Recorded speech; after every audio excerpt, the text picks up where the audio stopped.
So hi this is Prabhat Ranjan, स्वागत करता हूँ आज की इस नई यूट्यूब वीडियो में जिसमें हम रिव्यू कर रहे हैं NIT Patna, national institute of technology Patna की। एनआईटी पटना हमारे पटना बिहार में स्थित एक गवर्नमेंट इंजीनियरिंग कॉलेज है जिसकी स्थापना 1886 में हुई थी। One of the oldest engineering colleges in India and सबसे पहला एनआईटी। अब यहाँ पे एक छोटा सा कंट्रोवर्सी बनेगा भैया, एनआईटी वरंगल पहला एनआईटी है या फिर एनआईटी पटना? आप अपने लॉजिक्स कमेंट सेक्शन में लिख सकते हो, उसके बाद मैं कुछ फाइनल रिप्लाई कर दूंगा कि पहला एनआईटी कौन सा है। डिफरेंट लॉजिक के हिसाब से दोनों ही पहले एनआईटी है। आप अपने लॉजिक्स कमेंट सेक्शन में दीजिए। तब तक हम चलते हैं एनआरएफ रैंकिंग की तरफ। तो 2025 में इन्हें 53 एनआरएफ इंजीनियरिंग रैंकिंग प्राप्त है। आज के इस वीडियो में placement, admission process, cut off, fee structure, college and hostel life, सारी चीजें डिस्कस करेंगे। तो चलिए स्टार्ट कर लेते हैं प्लेसमेंट के साथ। सबसे पहले आपके सामने 2024 batch BTech and 4 year BTech and 5 year BArch batch का प्लेसमेंट डेटा लगा हुआ है, जिसमें सबसे पहले आप मीडियन पैकेज देख रहे हो। For example computer science and engineering का 10.89 एलपीए, इलेक्ट्रिकल में 7 एलपीए एंड बाकी सारे ब्रांचेस का देख सकते हो। नेक्स्ट हाईएस्ट पैकेज के बारे में बात कर ले, then computer science and engineering का 34.28 एलपीए, इलेक्ट्रिकल में 18 एलपीए, इलेक्ट्रॉनिक्स में 44.92 एलपीए एंड बाकी सारे ब्रांचेस का आप देख सकते हो। एवरेज पैकेज की टर्म्स में बात कर ले, then computer science and engineering का 11.8 एलपीए, इलेक्ट्रिकल में 7.17 एलपीए एंड बाकी सारे ब्रांचेस का आप देख सकते हो। अभी हमारे पास 2025 का कुछ और डेटा है एनआईटी पटना की तरफ से। ये इतना ब्रांच वाइज डिटेल्ड नहीं है, लेकिन ओवरऑल अगर आइडिया लेना हो, देन 2025 बैच का हाईएस्ट सीटीसी रहा बीटेक के अंदर 41.37 एलपीए, मिनिमम गया 5 एलपीए एंड एवरेज रहा 9.9 एलपीए। टोटल 505 स्टूडेंट्स प्लेस्ड हुए। अब इतने सारे डेटा में आपको प्लेसमेंट परसेंटेज कहीं भी नहीं मिला। तो प्लेसमेंट परसेंटेज का एक ऑफिशियल डेटा हमारे पास है जो कि इन्होंने एनआरएफ के पास सबमिट किया था 2024 बीटेक बैच का। इसमें अगर आप देखो, देन 2024 में टोटल 738 स्टूडेंट्स ने एडमिशन लिया बीटेक के अंदर 2024 पासिंग आउट बैच में, जिसमें टोटल 591 स्टूडेंट्स प्लेस्ड हुए। अब अगर प्लेसमेंट परसेंटेज निकालना हो, देन आप सोचोगे भैया 591 by 738, बट इससे आपको कम प्लेसमेंट परसेंटेज, जो एक्चुअल प्लेसमेंट परसेंटेज होता है उससे कम मिलेगा। क्यों? क्योंकि आप क्या कर रहे हो, 591 by 738 total placed by total number of students. But आप बताओ, क्या टोटल नंबर ऑफ स्टूडेंट्स जितने ने एडमिशन लिया, क्या सभी प्लेसमेंट्स के लिए एलिजिबल थे? जो एलिजिबल ही नहीं है उन्हें क्यों हम प्लेसमेंट के लिए काउंट कर रहे हैं? जो प्लेसमेंट में, जैसे जिनका एसजीपीए सीजीपीए बढ़िया नहीं बना, कहीं बैक लग गया, जो प्लेसमेंट में उन्होंने बैठा ही नहीं, इंटरेस्ट ही नहीं था उनका प्लेसमेंट में, कुछ और हायर स्टडीज करना था, बिजनेस करना था, कुछ दूसरा पर्पज था, जो कि यूजुअली होता है। इसलिए हम करते भैया total number of students placed by total number of eligible candidates.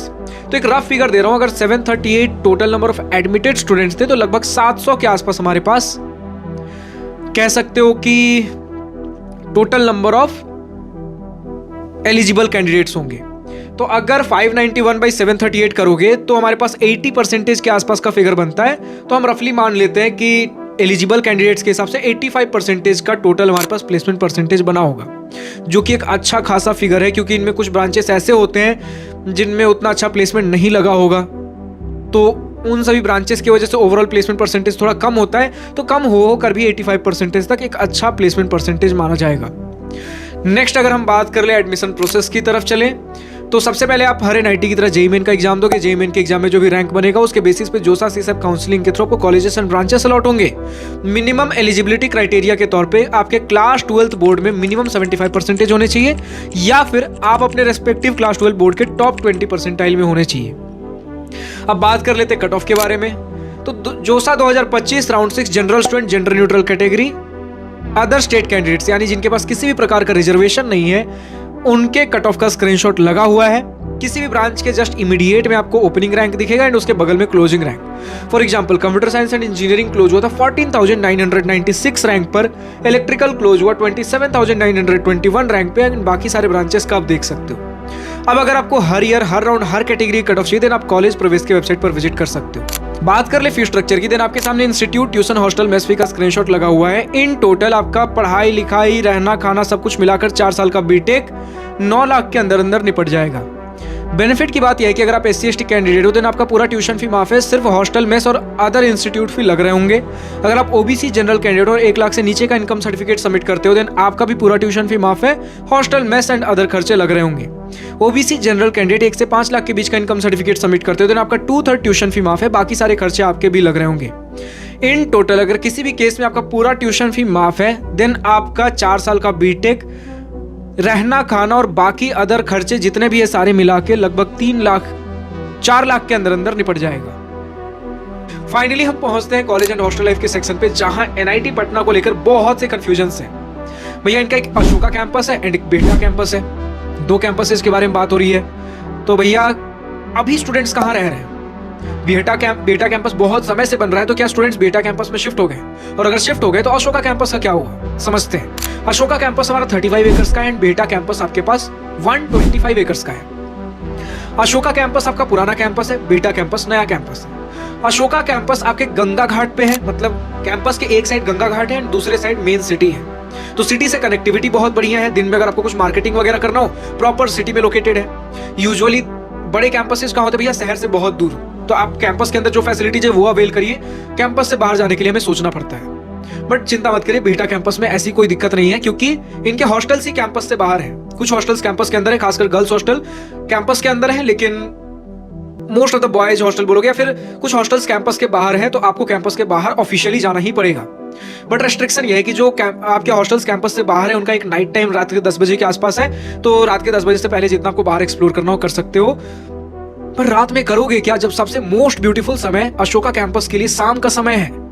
शाम के 5, 6, 7, 8 बजे के आसपास गंगा घाट जस्ट कैंपस के बगल में गंगा घाट है। शाम को आप बैठे हो, गंगा आरती देख रहे हो, अगर गंगा, जितना मुझे पता है गंगा आरती भी होती होगी उधर, लाइक उस घाट के पास भी, एंड लोग जैमिंग वगैरह कर रहे हैं, प्रॉपर एक शाम का माहौल मिला हुआ है, सबसे मोस्ट ब्यूटीफुल प्लेस। तो रात के 10 बजे का इंतजार क्यों करना? फिर वहीं अगर हम बात कर ले भैया अपने बिहटा कैंपस के बारे में, जो नया कैंपस है, तो देखिए ये कैंपस अभी बन रहा है।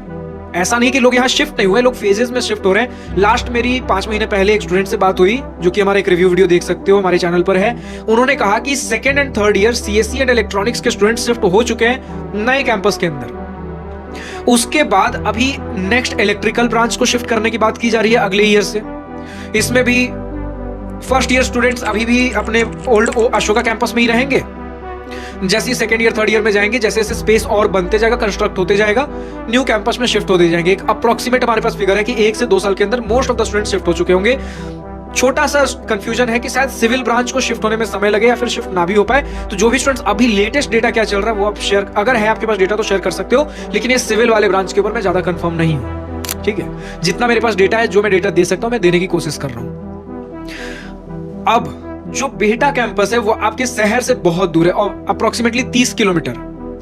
ठीक है, आपके जितना मुझे पता है मेन कैंपस से आपके 30 किलोमीटर की दूरी पे है बिहटा कैंपस। और बिहटा कैंपस और IIT पटना और NIT पटना का बिहटा कैंपस दोनों एक ही जगह है, एक दूसरे के ऑपोजिट डायरेक्शंस में, आप समझ सकते हो, ऑलमोस्ट एक ही जगह पर है। तो फायदा यहां पर यह हुआ है कि स्टूडेंट्स कहते थे भैया कि पुराने वाले हमारी अशोका कैंपस में बहुत ज्यादा बड़े स्केल पर फेस्ट्स वगैरह नहीं होते थे। कोई बात नहीं, बिहटा कैंपस में आइए, आपके पास स्पेस बड़ा है, इनके खुद के फेस्ट्स होंगे। अभी बहुत ज्यादा फेस्ट नहीं हुए हैं due to some reasons, proper reasons. आप हमारे वो हमने एक इनसाइडर रिव्यू जैसा भी 1 घंटे का एक वीडियो अपलोड किया था, उसमें जाकर देख सकते हो। फिलहाल बहुत ज्यादा फेस्ट फंक्शंस नहीं हुए, लेकिन मजे की बात यह है कि बगल में आपका IIT पटना है, जिनके फेस्ट एक बड़े लेवल पर हो रहे होते हैं, तो आप उनके फेस्ट जाकर अटेंड कर सकते हो, जस्ट बगल ही में है। तो हमें ज्यादा इतना सोचने की जरूरत नहीं है। बात कर लेते हैं हॉस्टल्स के बारे में। देन आपके पुराने वाले कैंपस में, जिसमें अभी भी अगर मैं देखो, जो मैंने वीडियो बनाया था वो 1 घंटे वाला, वो अप्रोक्सीमेटली आज से 5 महीने पहले बना था।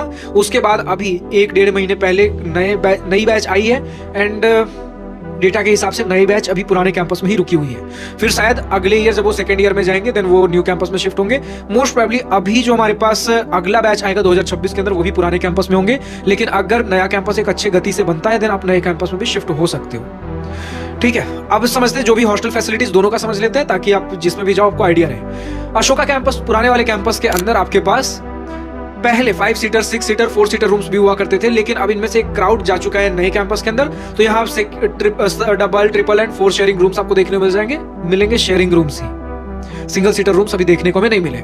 नए वाले कैंपस के अंदर सिंगल, डबल, ट्रिपल सीटर हमें तीनों ऑप्शंस देखने को मिले। यहाँ पर स्पेशियस रूम्स मिले हैं नए हॉस्टल के अंदर, नए कैंपस में, लेकिन पुराने कैंपस में थोड़े से कंजेस्टेड हमें चीजें देखने को मिली हैं। मेस के खाने के बारे में बात कर ले अगर, तो मेस का खाना नॉर्मल, हर एक नॉर्मल एनआईटी की तरह एवरेज आपको क्वालिटी देखने को मिलेगा। हाइजीन के ऊपर ध्यान होगा, बट टेस्ट के ऊपर थोड़ा कॉम्प्रोमाइज हो सकता है। शुरू में आपको चीजें अच्छी लगेंगी, ढेर सारी वैरायटीज, लेकिन धीरे धीरे चीजें रिपीटेटिव होंगी। मेस के खाने से बोर हो सकते हो, फिर कैंटीन्स एंड कैफेटेरियाज आपके पास सहारा बन रहे होंगे।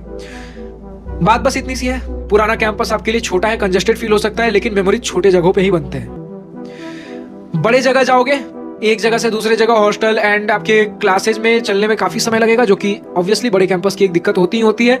लेकिन वहाँ खुला खुला माहौल होगा, बट शहर से बहुत दूर होगे। गंगा घाट नहीं होगा, लेकिन आईआईटी पटना होगा। तो हर जगह के अपने प्रोज एंड कॉन्स हैं। फेस्ट वगैरह के बारे में हमने सब कुछ बात कर लिया, चलिए कनेक्टिविटी के बारे में बात कर लेते हैं। तो जो पुराना कैंपस है, वहां से हमारे पास connectivity nearest railway station Patna junction railway station है 5.5 किलोमीटर की दूरी पे, एंड नियरेस्ट एयरपोर्ट है Jayaprakash Narayan international airport 13 kilometer की दूरी पे।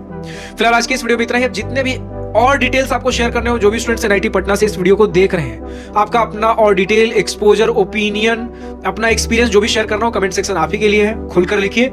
एंड जो भी स्टूडेंट्स और दूसरे कॉलेज के रिव्यू वीडियो चाहते हैं, नेक्स्ट रिव्यू वीडियो किस कॉलेज का लाया जाए, कमेंट सेक्शन में लिखकर बताइए। फिलहाल आज की इस वीडियो में इतना ही। अगर वीडियो पसंद आए तो लाइक शेयर दिल कॉल करिएगा, और अगर कुछ दिल की बातें, कुछ मन की बातें लिखकर बतानी या पूछनी हो, तो कमेंट सेक्शन आप ही के लिए तो है। Thank you for watching this video. Good bye, nice day, wish you all the best for future, enjoy journey.